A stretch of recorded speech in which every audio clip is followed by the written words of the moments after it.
The chair lays out House Bill 2086 and recognizes Vice Chair Plessa to explain her bill.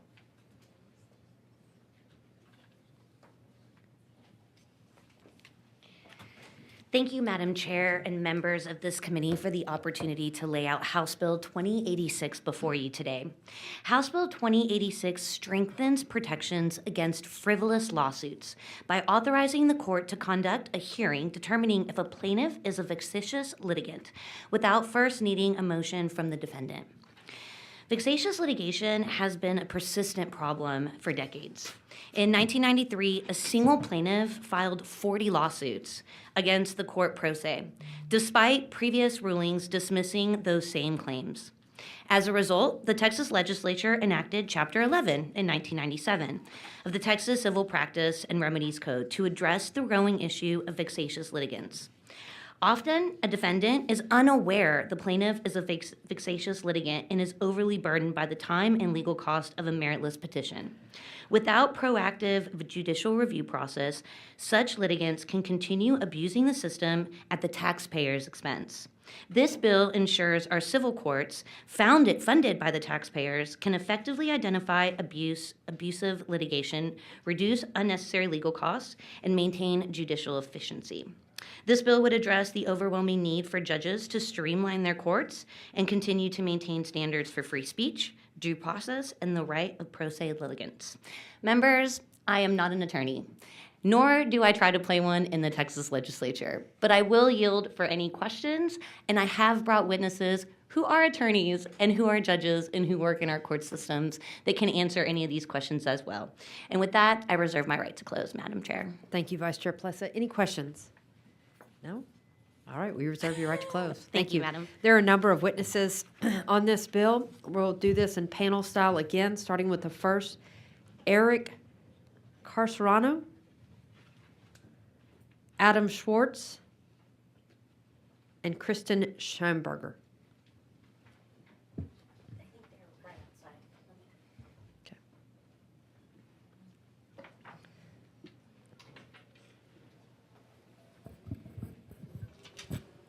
I'm so sorry if I butchered your name. Eric Carcerano? That's perfect, right? Madam Great. Chair. I have you as self, and you're also here for Chambers County District Attorney's Office, and That you is are for correct. the bill, correct? Yes, ma'am. Let me give just a second and see if this panel can be filled out. Adam Schwartz and Christian Stamberger. All right, Mr. Carcerano, if you'd please proceed. Thank you, Madam Chair. My name is Eric Carcerano. I'm an Assistant District Attorney in Chambers County. I'm here on behalf of the Chambers County District Attorney's Office and myself testifying in favor of HB 2086. We have kind of an interesting, unique interest in this bill. We have, recently we've kind of been burdened by pro se litigants that are literally just trying to grind our system to a halt.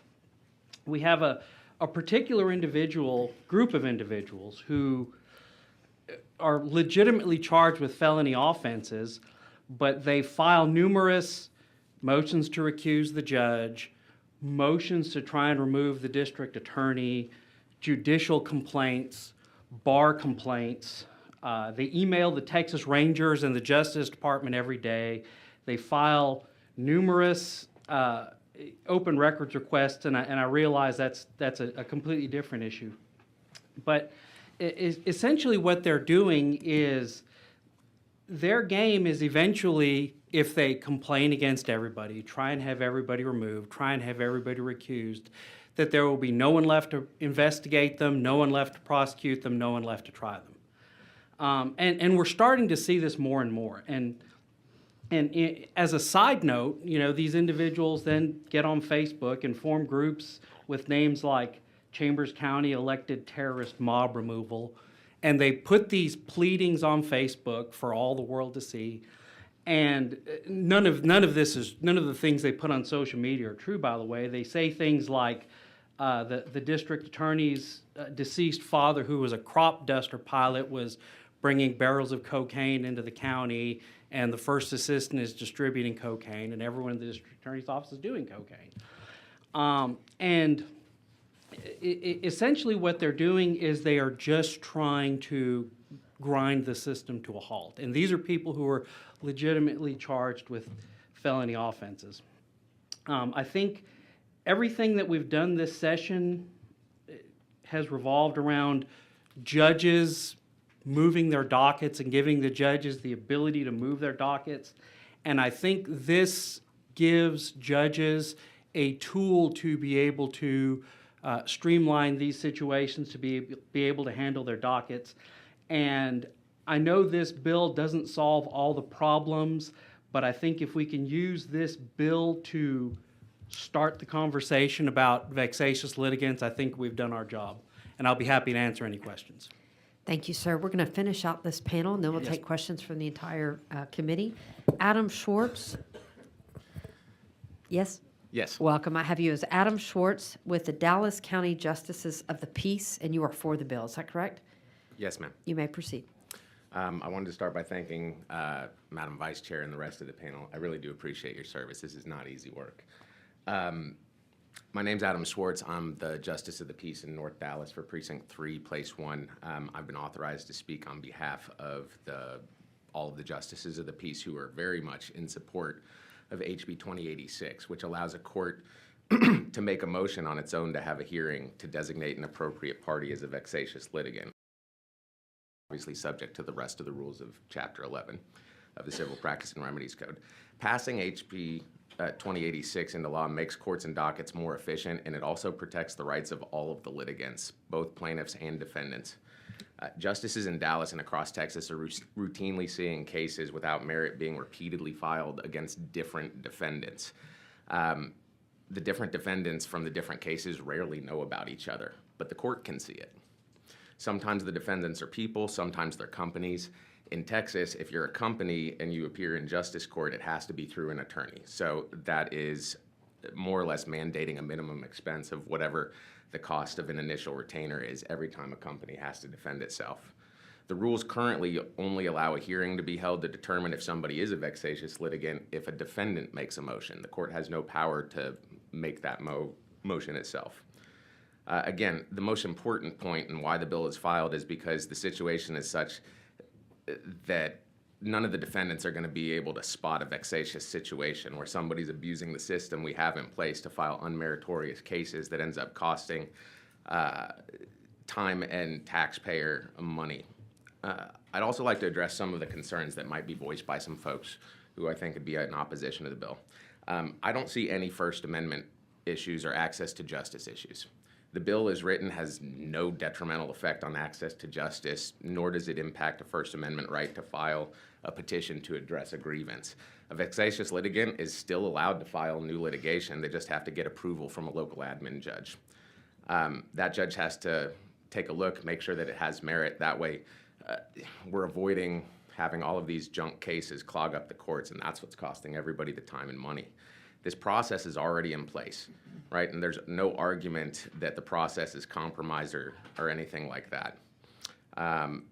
When junk cases clog the courts, it increases wait times for hearings and other important court functions that other constituents and attorneys expect and deserve to be heard in a timely fashion.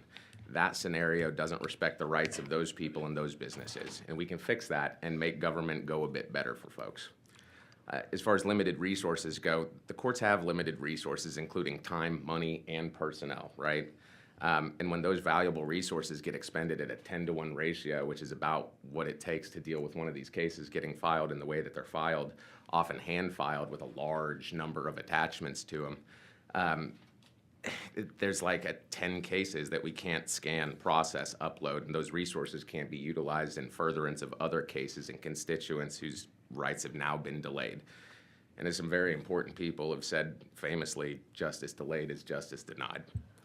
Addressing a possible concern about court overreach, real quick, Section 11.101C guarantees an appeal from a pre-filing order designating a person as a vexatious litigant. Appeal rights are preserved. Section 11.053 guarantees fair notice and a hearing to determine if someone is a vexatious litigant. A court can't just slap that designation or label on someone whenever they wish without due process. Same as now. This bill just gives the judge an opportunity to make the motion instead of waiting for a defendant to do so. No one's stopping anyone from having their day in court except the folks filing meritless cases over and over again.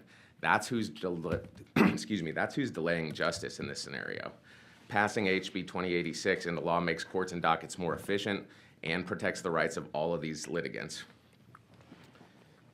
I want to thank everyone again for their service, your time, and your support of this bill. I drove down here from Dallas in the rain today because this matters to me. This really matters to the court. It matters to courts really all across Texas and to everyone who's not one of these litigants and who's waiting for a hearing because of them. Y'all's support of this bill is the support of more efficient and more effective government. It respects the time and interests of people and businesses throughout Texas while protecting due process rights across the board. I urge y'all's favorable support of this bill that should come out of this committee, get a vote on the floor, and go to a signature from the governor. I'm available so y'all can pepper me with whatever questions y'all have about what happens in my court, the people that we get to see, or anything else really y'all like to talk about. I'll yield the rest of my time. Thank you. Thank you, sir. We're going to finish out this panel and then take questions from the committee. Ma'am, Ms. Schamberger, would you spell your first name for me just to make sure we have it correct in the record? Christan. Okay, great. Kristen Stamberger, I have you here for yourself and you're for the bill, correct? Yes, ma'am. Thank you. Good afternoon, Vice Chair Johnson and committee members. My name is Kristen Schamberger, and I'm the Chief Clerk for Dallas County Justice of the Peace, Precinct 3, Place 1. While I am here testifying on behalf of myself, I'm one of hundreds of clerks in Dallas County and one of thousands across Texas that deal with vexatious litigants on a daily basis. I want to start off by saying that I love my job. Justice courts are called the people's courts for a reason. Most people's first and only encounter with the judiciary is going to happen in a justice court, whether it's a traffic ticket or a small claims case. Our court in particular takes pride in being for the people. We have dozens of resources available on our website for plaintiffs and defendants alike. Self-represented litigant packets are available free of charge to anyone who needs one. And we're always happy to spend as much time as a litigant needs to answer questions about the process or filings. As the second largest justice court in Dallas County, we're allocated 10 clerks with 5 dedicated solely to civil cases, but we're in a constant state of catch-up. After launching electronic filing last January, we consistently receive 150 to 200 new civil case filings every week and up to 300 misdemeanor filings. In 2024 alone, we processed almost 20,000 new case filings, in addition to the thousands of backlogged cases left by the previous judge, some dating back to 2016.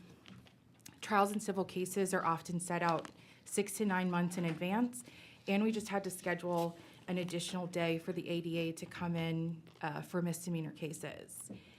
When vexatious litigants come in, they generally take on average 45 minutes, sometimes up to an hour and a half to help.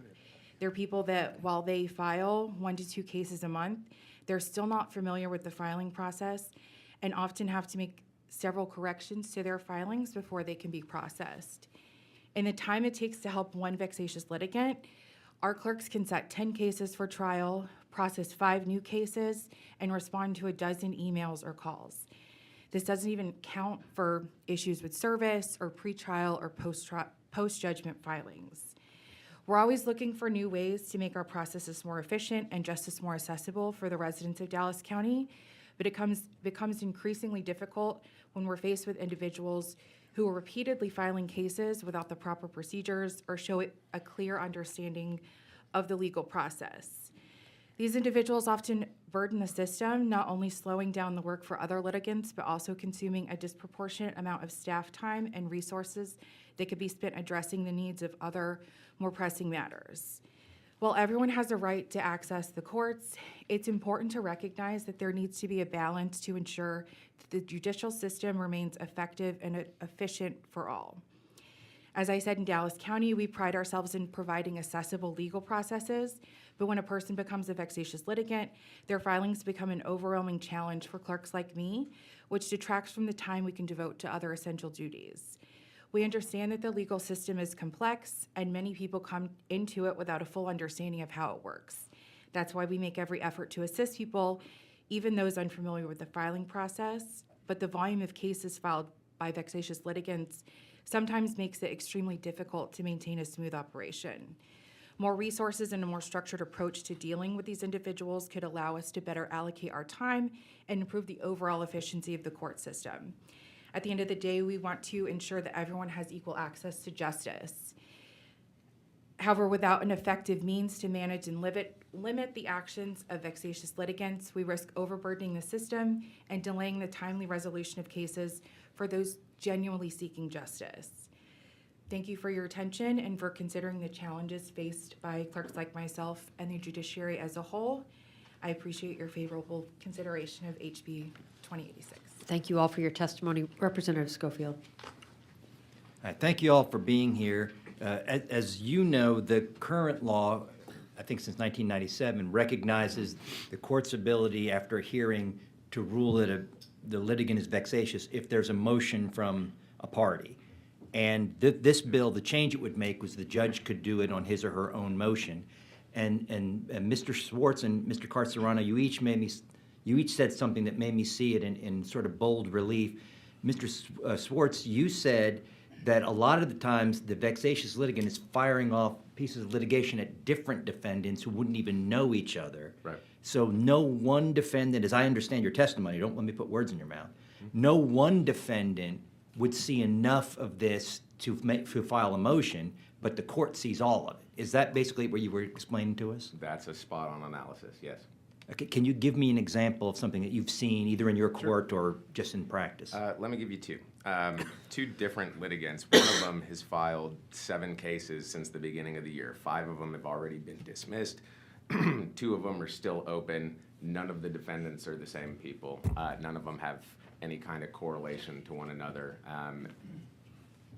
The other person filed, I think, 8 cases last year, and of the ones that they filed so far this year, I pulled suits against Goodwill Stores, suits against the Carrollton Police Department, 2 different apartment complexes, Dallas County Housing Authority, and then I can recall suing McDonald's, Hewlett-Packard, and a number of other places.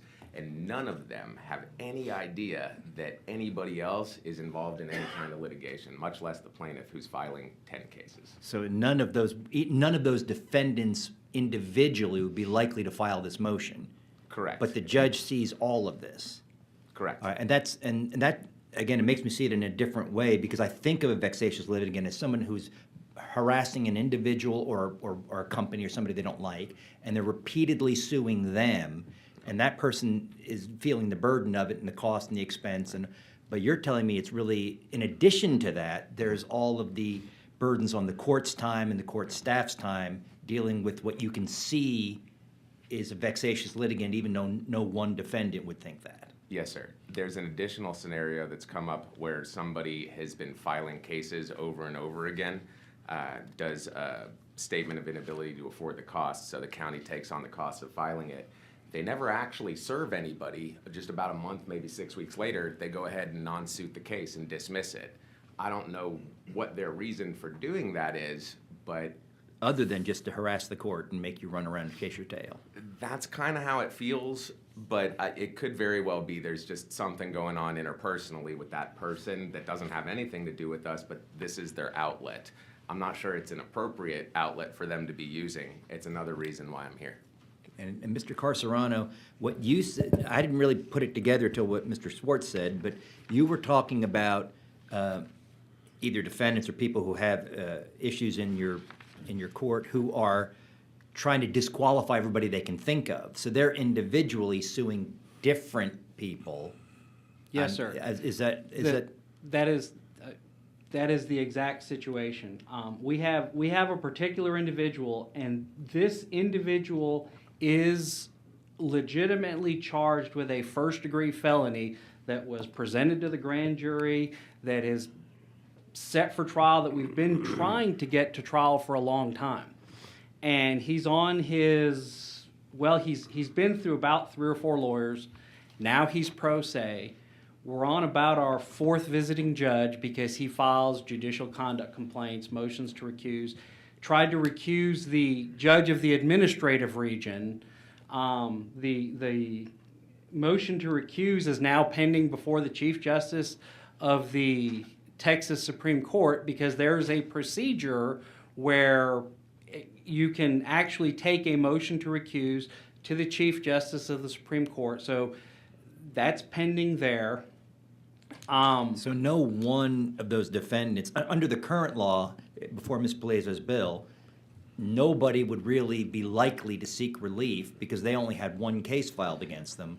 But the court can see, okay, I'm seeing a plethora of cases, and then again, nothing changes in the current law that the I don't even know what we call the vexatious litigant when they're not a defendant, but that person, the respondent, I guess, if we're gonna, the respondent still has a right to a hearing, so the judge just doesn't go, you're vexatious, no more filings for you. They get a hearing. If they're found to be a vexatious litigant, they still don't lose their access to the courthouse. But before we go through all this, the judge or a judge is gonna look at these and determine whether, okay, you might have been a vexatious litigant, but this time you actually have a case. Right. Or you may have a legitimate claim of some type. Right, and we just have to give them fair notice before that so they have time to be able to prepare a defense and prove up that maybe they aren't a vexatious litigant.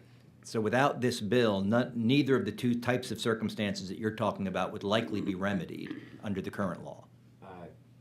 Not a single person has filed one of those motions since I've been on the bench. Please pull the microphone. Sorry.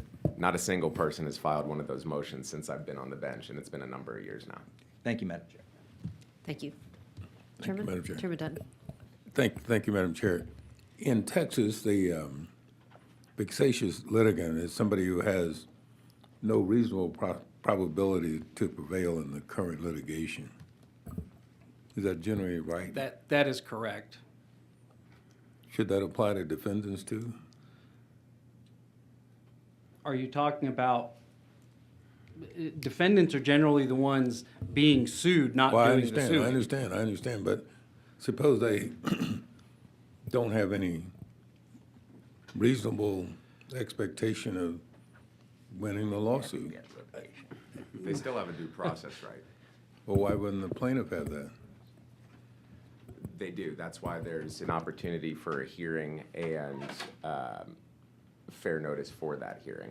The problem becomes when they're abusing the system, right, and filing over and over all of these cases and show a pattern of having no merit for those cases. At that point, it seems like in the interest of judicial economy, if nothing else, to put a tag on that and say somebody should take a look at this first before we just clog the courts over and over again. They still get the chance to file that litigation. No one's stopping them from doing that. They just have to get an okay first because they've already established a pattern. I don't mean to cut you off, but Sure. I understand that. Having practiced law for almost 40 years. Sorry, I meant no disrespect. And so I'm just curious about, well, let me ask this. Does a vexatious litigant have a right to appeal? Yes, they sure do. The code gives them that right in section 11.053. That's what I I'm sorry, thought. 101C. And so what we're doing with this bill is creating probably more work for the appellate court. How do you Because- figure? Well, if the court determines that they're a vexatious litigant, and that's what they are, I see. they're more likely to then file an appeal with the appellate court. I see that as trading one appeal for 5, at least with the litigant that I was talking about. They have a right to an appeal on any of those cases that get poured out of court for whatever reason. Same as they have a right to an appeal for a pre-filing designation of them as a vexatious litigant. It's just what rights they choose to exercise. So you don't think they would, being a vexatious litigant, they would exercise the right to appeal? I'm a little unclear on the question. Well, the vexatious litigant, you agree, has the right to appeal, correct? Yes, sir. Okay, and these are people who have been filing all kinds of stuff in a court, correct? Yes. And nothing in this bill or in the current law prevents them from filing an appeal, correct? Correct. Okay, so why wouldn't we expect that they would continue that now in the appellate court, which they were not doing in the lower court, which this bill prevents them from doing? They have every right to pursue an appeal either of the designation of them as a vexatious litigant, or if a case gets poured out of court. I'm not talking about the right, sir. That's not what my question is. My question is, the why wouldn't we likelihood of them doing expect it? them to do that? If they're a vexatious litigant, they're gonna be filing all kinds of suits. Now we're gonna say, we can halt that in the lower court, but shouldn't we expect them now to jump over into the appellate court? Oh, I see what you're saying. Thank you. I don't know that the code directly addresses what happens if somebody tries to file new litigation and doesn't get the approval from the local admin judge. They I would didn't need see the, anything. would they need the approval to file an appeal? I don't think so. That's not what the statute says. I don't think so. I think that just gets poured out of court because the admin judge determined it has no merit. Right, but then they could appeal that, correct? That's what I'm unclear about. I didn't see anything that says it that way. I'm not sure I understand your answer. It's closer to no than yes. But kind of like a lot of attorneys, I think the answer is it depends. Well, but the I don't statute believe- allows them the right to appeal, correct? It allows them the right to appeal the designation as a vexatious litigant. Correct. Correct. So, and I guess what was bothering me is, well, let me get to the point. If we're gonna do this, I think we ought to take a look at, making sure they don't exercise any appeal rights, or if they do, a limited sort of appeal right. I think a smart move is talking to an appellate law expert for sure. Yeah, that's what I'm suggesting, because we could literally expect them to now jump over into the appellate courts with filing all kinds of things because they've been designated a vexatious litigant in the lower court. Yeah, they do have that right now. What we're asking y'all to support doesn't change any of the processes that are in place. It just allows the judge to make the initial motion. That's Right, it. I got that, but anyway, I'll talk to the author about the bill. Looking forward to it. Thank you. Any other questions for this panel? Representative LaHood. Just briefly, thank you, Vice Chairwoman, Madam Chairwoman. I'm still learning all the formality. I just wanted to say, please give my warmest regard to Judge Kane. Is he still in the 253rd? Yes, sir. Yes, sir, absolutely. Excellent judge, great court, efficient, effective, and respectful. So just please pass on my He's- regards. He's in the middle of all this too, so. I believe it. It's really burdening our courts right now, and like I said, if we can start having the conversation about how to give our courts some relief in this situation, it would be extremely helpful. No, I'm glad you testified because I was talking to Plessa representative before about some of my concerns, and y'all brought up analogies or situations that really made sense to me, and it eased my concerns. So thank you all very much for everything. Thank you. Thank you. Any other questions? Madam Chairman, Representative, or Vice Chair Hayes. thank you. When I look at the section 11054 of the Civil Practice and Remedies Code, which is entitled Criteria for Finding a Plaintiff a Vexatious Litigant, it gives us three alternatives. And the first says the plaintiff, in the 7-year period immediately preceding the date the motion is filed, has commenced, prosecuted, or maintained at least 5 litigations as pro se litigant other than in a small claims court. All right, number 2 is, after litigation has been finally determined against the plaintiff, a plaintiff repeatedly litigates or attempts to relitigate, pro se. And 3 says the plaintiff has previously been declared to be a vexatious litigant. So in listening to your testimony, because many of your concerns seem to me not only involve litigation that is not likely to prevail, but it's stupid motions that are filed. And so, do y'all have any recommendations on, because inside the lawsuit itself, there could be a series of just frivolous, bad faith motions that wouldn't qualify as an action under the definition, under this section of the Civil Practice and Remedies Code.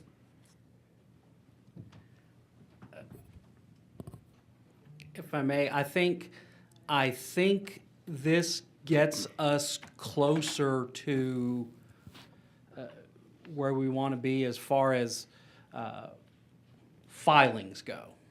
I realize we talk about separate actions, but I'll kind of give you an example in our situation. We have this particular defendant who files motions to have the district attorney removed from office. He will file that motion, will bring in a visiting judge. That visiting motion will deny the judge, will deny the motion. The next day, he will bring in his girlfriend to file the same motion. And then he'll bring in his brother and his neighbor. And those are types of situations, and then then he'll file another motion with a different date, these kinds of things.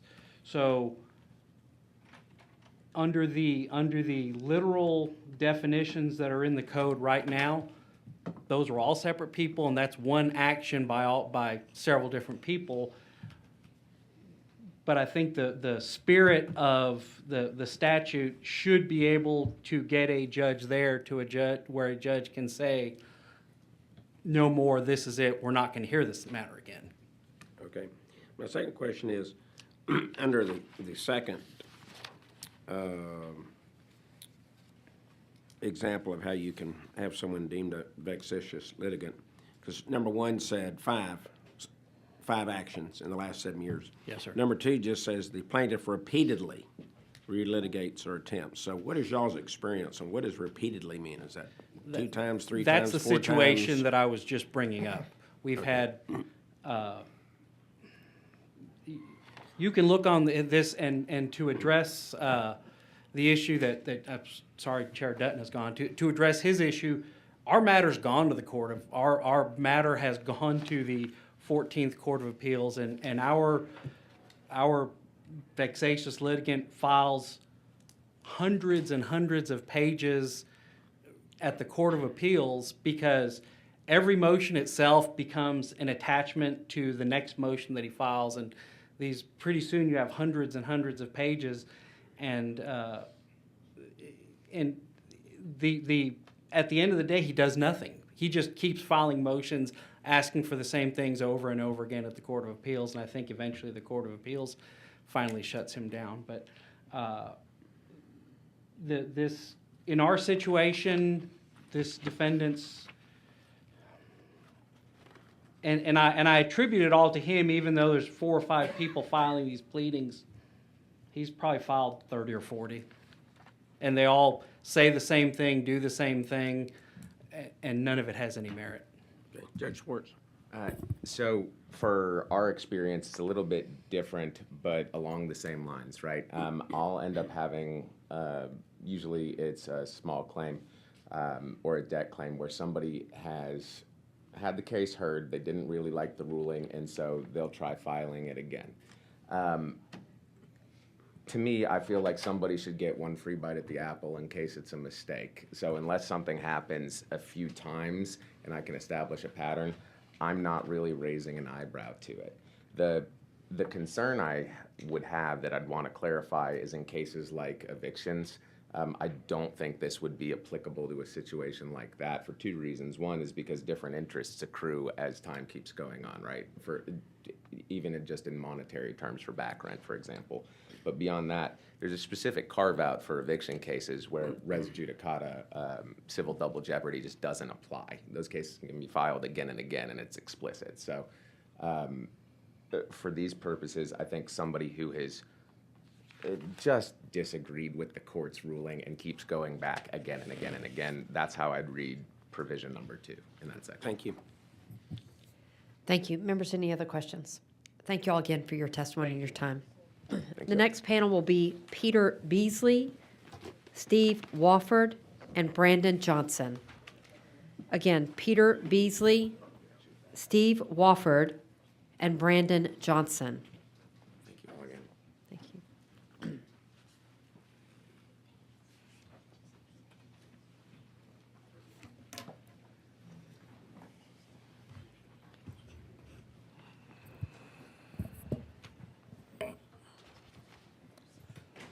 Mr. Beasley? That's me. Great. I have you as Peter Beasley. You are Yes. here for yourself and you're against the bill. Yes, ma'am. You may proceed. Hello, thank you, Madam Chair, Vice Chair, and members of the panel. And I am not a lawyer, and I don't know if I'm the only one in the room who is on the vexatious litigants list. And so I feel coming in here with so many lawyers and just hearing the last panel, this is going to be a little bit more difficult than I thought. So many of you, we all watch TV, and so we know who the Texas Hammer is and the law boss and whatnot, but I could probably also be called the vexatious litigant because the vexatious litigant statute allows the judge to impose a bond amount. So if you wanted to continue that same litigation, you have to pay that bond amount. It's a security amount. And typically, I'm in Dallas County. If you look on the vexatious litigants list, I'm listed there since 2018. Most of the bonds are $1,500, $5,000. The highest, other than mine, is $20,000. Mine is $422,064. So in one hearing, the judge said if I wanted to continue that lawsuit, I had to pay $500,000 basically. And this legislation, as it already exists, does allow that to happen to any human being, that the security amount, there is no checks and balances on that. In my case, there was no evidence entered. And the legislation, if you look at the criteria for becoming found a vexatious litigant, there must be 2 findings, as was mentioned earlier, 5 failed lawsuits in the last 7 years, and there's no probability to win the current lawsuit. My one sheet of paper made none of those findings because they're not true. They were, that's not on here. Most are on the vexatious litigants orders. They will list the cases that they had before, and I've seen some of those orders, and they are very long because some of those people have filed and lost a lot of lawsuits. Mine has none of those. So I hear testimony about specific people, and the analogy I got was there was this one Jewish person that filed a lot of lawsuits, so let's keep all the Jews from filing lawsuits, and or a black person. I heard because there were some problem people. I am on the list, and I think it is needed legislation, but it needs to be fixed first. There are so many unconstitutional, not a lawyer, so many gaps in that legislation, so determining what is a litigation can be blurred. Using mandamuses as a failed litigation when it didn't finally decide anything, that's a problem.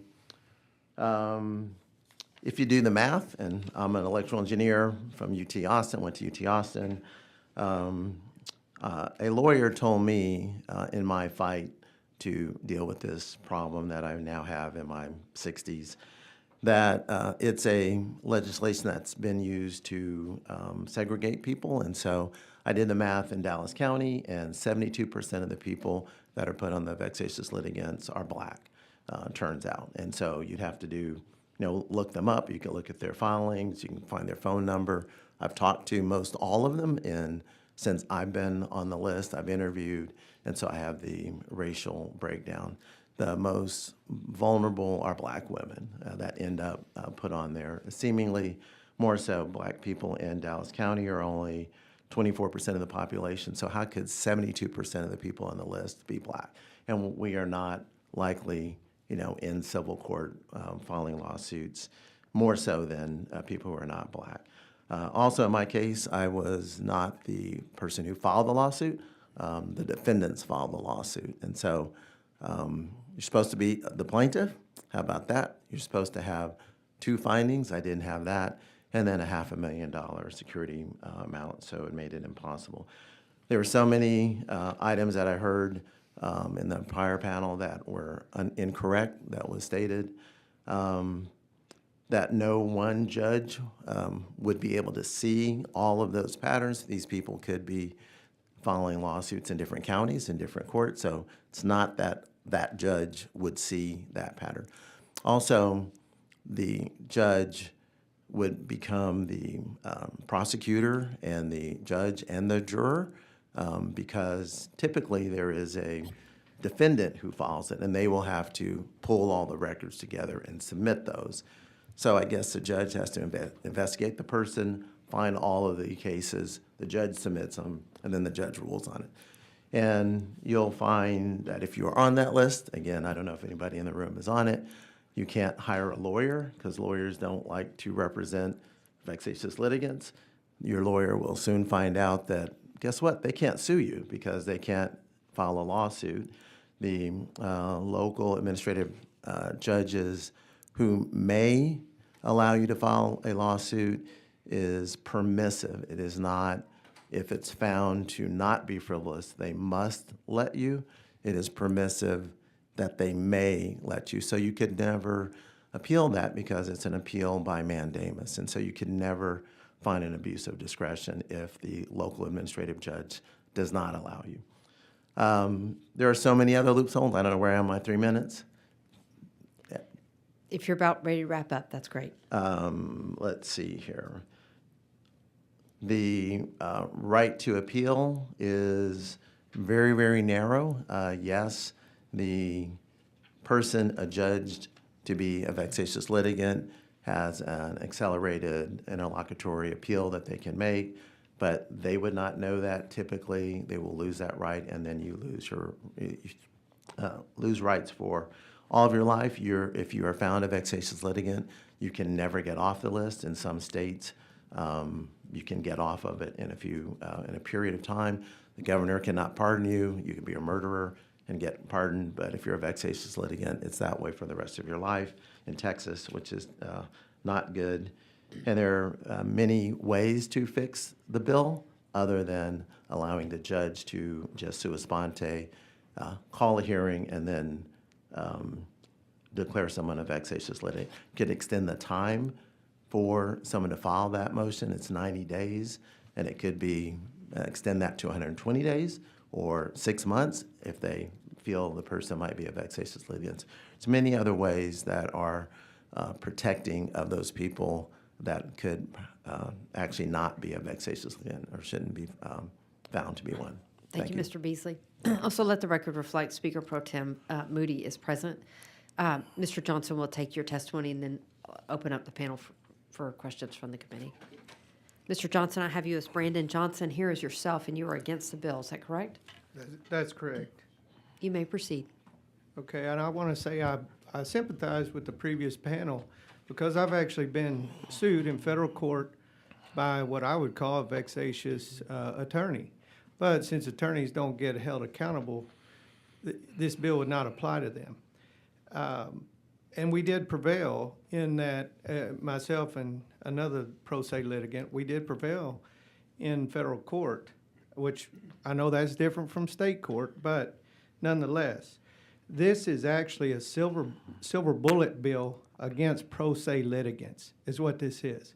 And what you have is a DA and these judges asking for protection against the people. The courts are supposed to be open to the people, and they're trying to shut it down. And they gave a couple of examples, but the reality is there are a lot of people who cannot find a lawyer because what happens is the lawyers will manipulate the laws that y'all have written. Mm-hmm. But when pro se litigants want to challenge those laws, there's not an attorney in the state of Texas that will do that. And therefore, many people find themselves in a position where they must move forward as a pro se litigant when they would prefer to have an attorney. The law is a monopoly, and we're not part of it. George Carlin said that, right? It's a big club, y'all, and we're not in it, those of us on this side of this thing. So there is no remedy. It's tyrannical and it's oppressive.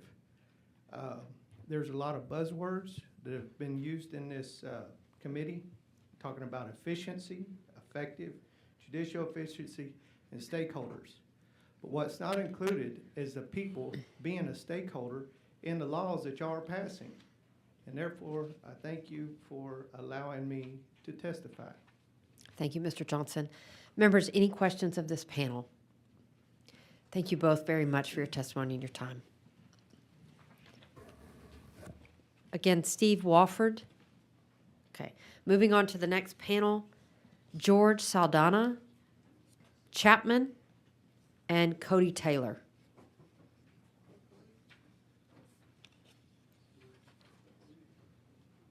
George Saldana, Chapman, Cody Taylor. Mr. Chapman, if you'll help us again by giving us your full name if you'd like to testify this time. Charles Bryce, and we have your permission to make the change in the record, correct? Yes, ma'am. Thank you so much. Mr. George Saldana, Yes, ma'am. I have you here on behalf of yourself, and you're against the bill. Is that correct? Yes, ma'am. You may proceed.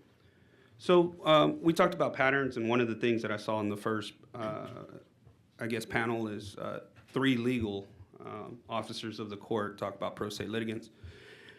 I'm not a lawyer, but I've done some reading, and I believe in 2025 we can look up everything that lawyers can pretty much look up, and legislative intent is how the law is written. I think we can decide, some of the things that we're reading that doesn't need to be interpreted. But what they targeted was pro se litigants, and I see their perspective, but they have to see our perspective. And I come from family court, where I'm going to be point blank. Some of these judges, they're morons. Just because they're elected does not mean they can not fulfill their legal duty to the people of Texas.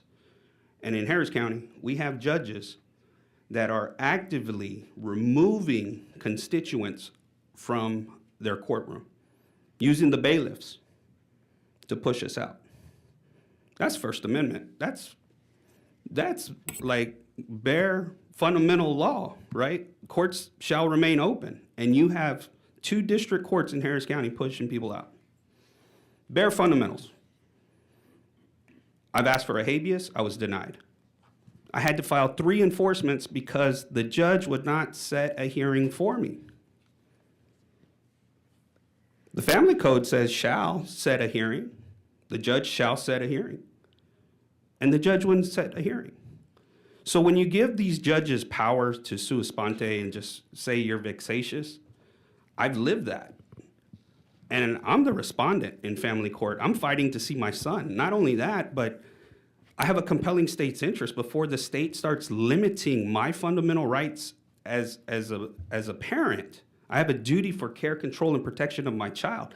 Now you're going to limit me filing, and whether it's a petitioner, a respondent, defendant, whatever it is, it's going to affect people, whether you're in probate court or family court. And I'm coming from the family court side. I could see the issues that they're having, and I can see their perspective when people are tying up the system. But when you have pro se litigants that are actually fighting for their children, and we have judges that are just ruling rogue, wielding their discretion, and we all know it. The SCJC has problems. There is no oversight for these judges. And when there's no oversight on these judges, those judges are free to make those rogue rulings, which would put you in a very difficult situation if you're trying to litigate for your child. And I'll end with that. Thank you, sir.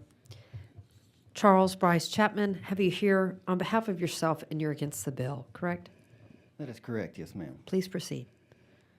I've been, I guess like this man here, I've been in family court where I have had 6 or 8 judges recused off of a case based off of a constitutionally disqualified judge who represented the opposing litigant on the same matter controversy. If they're going to try to make a pro se litigant a vexatious litigant, what about making the judges vexatious judges and vexatious attorneys? I've tried to hire over 4,000 attorneys for my case, been denied. All these judges that I have had on my case have been retired judges. And there's no accountability for these judges, and there's no sense in, if a man can't defend himself, and he has judges that are working against him, for, in my case, special interests, there's no sense in having a vexatious litigant bill passed, because basically just takes all your rights from you, and I yield. Thank you, sir. All right, and I have you registered as Cody Taylor, representing yourself today, testifying on the bill? Yes. Is that correct? neutral. All that's correct? Yes, neutral at this time. Understood. Okay, go Yes. ahead and begin your testimony. There's some literature being passed around as if y'all don't have enough words to read, so I add a little bit to your daily routine. I'll let those get passed out for just a second. I was hoping everybody would be in panel for this small speech. I believe you're going to lay that out before you leave? Okay. So in this packet that you'll see in front of you, there's a couple of things, comment that I will explain, but if you would turn your attention to the second page. So the second page is what Representative Plesa and I have discussed, and this is primarily due. So with all due respect to the people who did come down here to testify, I drove from Beaumont, so I'm 4 hours plus in this weather and traffic, but you have a specific cause, we as well. In Texas family courts, we are not protected once we get into the pro se matters. And if any of you have been around it, I was here last week and the week before testifying, but if you have been around it, it can cost tens, if not hundreds of thousands of dollars, and I know of some that have been millions into their litigation, which then forces common layperson to seek to do it themselves. This is the email that I sent to Representative Plesa in regards to this. In Texas Family Code, if you are deemed a sole managing or a joint managing conservator under 151 and 153 of the Family Code, you have certain rights, some that are sole and then others that are joint.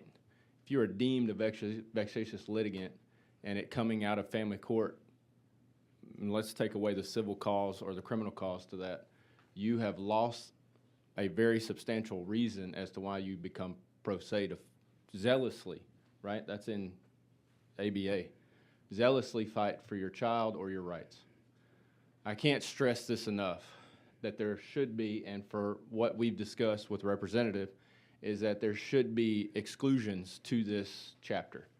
This chapter should not include a parent or anybody that falls underneath Title I or Title V of the Family Code. Being that, in the family law, in the Family Code, you can come to court for many reasons after divorce. Divorce is one of those, but there can be multiple reasons as to petition the court to make changes, modifications, child support, or other reasons. If you're deemed a vexatious litigant, when you're going through family court, there's a ton of reasons as to why you may turn pro se.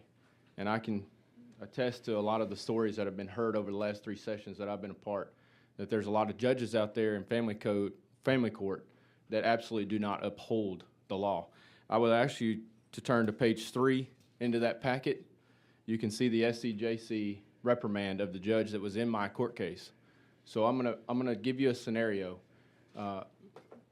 and understand I drove for a while, and I'm speaking on this so you can have a full picture as to why we're asking for this change in this code. I'm not gonna take up too much, Chair Leach. I was filed in 2019 against me, so I was the defendant or respondent in Family Code. So I was not the plaintiff or the petitioner in this matter. I'm forced to defend my rights to my child.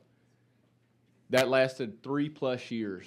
At the end of it, I was a joint managing conservator by a jury. However, the judge decided to take my rights away in specific terms. Now I'm forced to go through the appeals process. So I'll put it to you this way. If that judge would have not aged out and he wouldn't have been recused on other matters, he would have continued to violate everything about what I stand for, including years before where he called me one of the best parents to walk through his door. Fathers primarily.